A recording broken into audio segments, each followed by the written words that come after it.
Hi മച്ചാമാരെ, ഇന്ന് just ഒരു ഇൻഫർമേഷൻ ആയിട്ടാണ് കേട്ടോ വന്നേക്കുന്നത്. കെ ടി എമ്മിൻ്റെ പോക്കറ്റ് റോക്കറ്റ് എന്നൊക്കെ അഭിസംബോധന ചെയ്ത KTM 125 ഡ്യൂക്ക് അതിനെ പറ്റിയിട്ട് സംസാരിക്കാനായിട്ടാണ് ഇന്ന് വന്നേക്കുന്നത്. ഇന്ന് പറയാൻ പോണ ഒരിക്കലും 125 RCനെ പറ്റിയിട്ടല്ല, നൈക്കൽ സ്ട്രീറ്റ് ബൈക്ക് 125 ഡ്യൂക്കിനെ പറ്റിയിട്ടാണ്.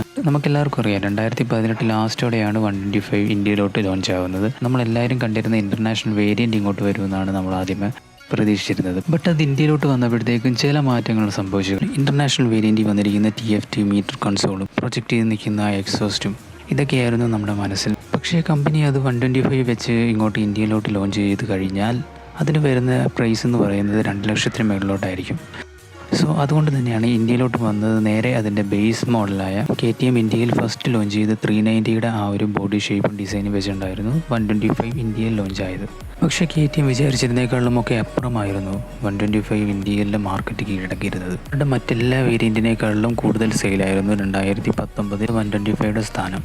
അതുകൊണ്ട് തന്നെ വണ്ടി ലോഞ്ച് ചെയ്ത സമയത്തുണ്ടായിരുന്ന പൈസ ആയിരുന്നില്ല, ക്രമേണ ഇത് കൂടി വന്നിരുന്നു. BS6 വന്നതോടുകൂടി വണ്ടിയിൽ വന്ന വലിയൊരു മാറ്റം സാധാരണ ജനങ്ങളിൽ എടുക്കാനുള്ള സാധ്യത കുറയ്ക്കുകയാണ് ഉണ്ടായത്.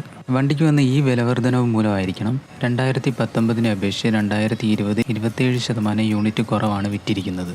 വരും വർഷങ്ങളിൽ കമ്പനി ഇതിനൊരു പരിഹാരം ഉണ്ടാക്കിയില്ല എന്നുണ്ടെങ്കിൽ തീർച്ചയായും അവർക്ക് നഷ്ടം തന്നെ സംഭവിക്കുകയുള്ളൂ. കമ്പനി വണ്ടി വിലയിൽ കുറവ് വരുത്താത്തതിനാൽ ഒന്നെങ്കിൽ 125 ഡിസ്കണ്ടിന്യൂ ചെയ്യുകയോ അല്ലെങ്കിൽ വണ്ടിയുടെ CCയിൽ മാറ്റം വരുത്തുകയോ, അതുമല്ല എന്നുണ്ടെങ്കിൽ ഇൻ്റർനാഷണൽ വെർഷനിൽ വന്നിരിക്കുന്ന ഡിസൈനും സ്ട്രക്ചറും ഇന്ത്യയിൽ ലോഞ്ച് ചെയ്തിരിക്കുന്ന 125ൽ കൊണ്ടുവരിക. ഇതിൽ ഏതെങ്കിലും ഒന്നായിരിക്കും KTM 125 വരാൻ പോകുന്ന മാറ്റങ്ങൾ. 2021 ഇൻ്റർനാഷണൽ വെർഷനിൽ കണ്ടുവരുന്ന ഡിസൈനും സ്ട്രക്ചറും ഇന്ത്യയിലെ 125ൽ കൊണ്ടുവന്നാൽ ഇപ്പോഴുള്ള വണ്ടി വില കൂടാനായി സാധ്യതയുണ്ട്. പക്ഷേ വണ്ടിയുടെ ന്യൂ ഡിസൈനും അട്രാക്റ്റീവായിട്ടുള്ള ബോഡി സ്റ്റൈലും കൊണ്ട് അതൊരു പ്രശ്നമല്ലാതാവുന്നു. ഈ വർഷം BS6 എടുക്കാനായി പോകുന്ന ആൾക്കാർ ഈ കാര്യങ്ങൾ മനസ്സിൽ വെച്ചിരുന്നത് നല്ലതാണ്. ഇതൊരിക്കലും 125 ഡ്യൂക്ക് കൊള്ളില്ല, വില കൊട്ടും മൂല്യമില്ല എന്നല്ല ഞാൻ പറയുന്നത്. കാരണം എൻ്റെ വണ്ടിയും 125 ഡ്യൂക്കാണ്. ഞാൻ നടത്തിയൊരു സ്റ്റഡിയിൽ നിന്ന് എനിക്ക് മനസ്സിലായ കാര്യങ്ങളാണ് നിങ്ങളുമായിട്ട് ഷെയർ ചെയ്തത്.